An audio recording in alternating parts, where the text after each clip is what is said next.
दोस्तों आज हम सीखने वाले हैं नेक्स्ट एडवांस एक्सेल फॉर्मूला, जिसके अंदर हम रनिंग टोटल फॉर्मूला को जो हम यहाँ पर से यूज़ करेंगे। रनिंग टोटल से कहने का मेरा मतलब क्या है दोस्तों। पहले क्वांटिटीज हमारे पास सेल हुई है वो वाली वैल्यू, और उसके बाद जो क्वांटिटीज हमने पिछले पहले सेल कर चुके हैं उसके बाद ये वाली क्वांटिटी उसके अंदर एड अप होके हमारे पास रिजल्ट आना चाहिए। इसी फॉर्मूला को आप नीचे की ओर ड्रैग करोगे, देन इस तरह से आप रनिंग टोटल आप इजीली निकाल सकते हैं। मतलब टोटल हमारे पास अब तक 180 नंबर ऑफ क्वांटिटीज हमने सेल कर चुके हैं दोस्तों। बट अगर आप इतने ज़्यादा फॉर्मूलाज आप एक्सेल के अंदर लगाओगे दोस्तों, आपकी शीट काफ़ी हैवी होने वाली है। इतनी ज़्यादा नंबर ऑफ फॉर्मूलाज को आप कैसे अवॉइड कर सकते हो, एक सिंपल एरे फॉर्मूला की हेल्प के साथ आप इजिली इसको अवॉइड कर सकते हो दोस्तों। एरे फॉर्मूलाज के अंदर हम क्या करेंगे दोस्तों। एक स्कैन फॉर्मूला जो एक्सेल 365 के अंदर हमारे पास प्रेजेंट है, इसके जो तीन आर्गूमेंट है हमारे पास, एक है इनिशियल वैल्यू, एरे और फंक्शन।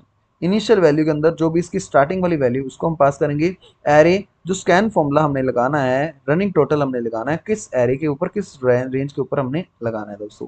उसके बाद उसका करना क्या है, कौन से वाला फंक्शन उसके अंदर हमने टाइप करना है, देन उस फंक्शन को हम यहाँ पर से पास कर देंगे।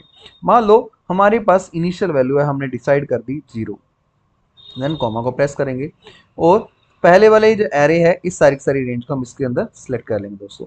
उसके बाद जो भी हमने यहाँ पर से रेंज को पास किया होगा दोस्तों, उसके ऊपर हमने जो भी फंक्शन लगाना है उसको हम यहाँ पर से डिफाइन करेंगे लैम्डा फंक्शन की हेल्प के साथ दोस्तों। लैम्डा फंक्शन के अंदर जो पैरामीटर, कोई भी आप एक्स पैरामीटर एरे को हमने यहाँ पर से पास किया। पहला एरे है हमारे पास 0, देन उसके बाद सेकंड एरे जो इस कॉलम के अंदर प्रेजेंट जो वैल्यू है, तो जिस वजह से हम यहाँ पर से पैरामीटर भी हम यहाँ पर से 2 पास करेंगे।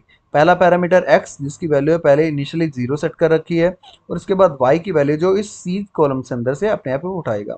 कॉमा को प्रेस करेंगे, फिर इसको हम सम फॉर्मूला के अंदर पास कर देंगे x कॉमा वाई।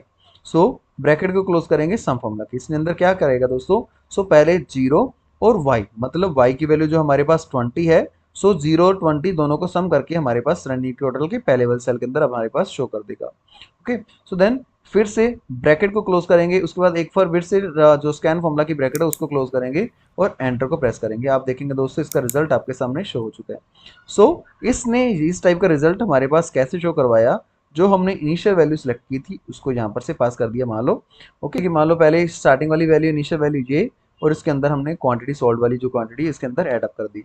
अब इसी फॉर्मूला को आप अगर अपने नीचे की ओर ड्रैग करोगे, देन आप देखोगे बिल्कुल सेम रिजल्ट इसने शो कर दिया। मतलब सेकंड ऑपरेशन के लिए हमारे पास इनिशियल वैल्यू ये हो जाएगी, उसके अंदर ऐड अप कर देंगे। देन फिर से इसी वैल्यू को आप नीचे की ओर ड्रैग करते जाओगे, देन आपके सामने नेक्स्ट रिजल्ट है, बिल्कुल इसी तरह का रिजल्ट आपके सामने शो करेगा। इसके लिए इनिशियल वैल्यू 35 और उसके बाद ये वाली वैल्यू आ जाएगी। फिर से ही फॉर्मूला को आप नीचे की ओर इस तरह से ड्रैग करोगे दोस्तों, ऑटोमेटिकली बिल्कुल सेम रिजल्ट आपके सामने शो करने वाले हैं, क्योंकि हमने एरे फॉर्मूलाज को हम यहाँ पर से यूज करना सीख रहे हैं। जिस वजह से एडवांस एक्सेल के एरे फॉर्मूलाज की हेल्प के साथ अपने इतने फॉर्मूलाज को यूज करने के बजाय हमने सिर्फ और सिर्फ एक ही सेल के अंदर हमने फॉर्मूला लगाया है और ऑटोमेटिकली उसका जो रिजल्ट है सेम रिजल्ट हमने पाया दोस्तों। होप सो आपको ये फॉर्मूला समझ आ चुका होगा। अगर आप मेरे चैनल पर नए हो तो दोस्तों इस चैनल को जरूर सब्सक्राइब करके बेल आइकन को प्रेस करना मत भूलिएगा। Till then keep learning, keep exploring. Bye bye दोस्तों।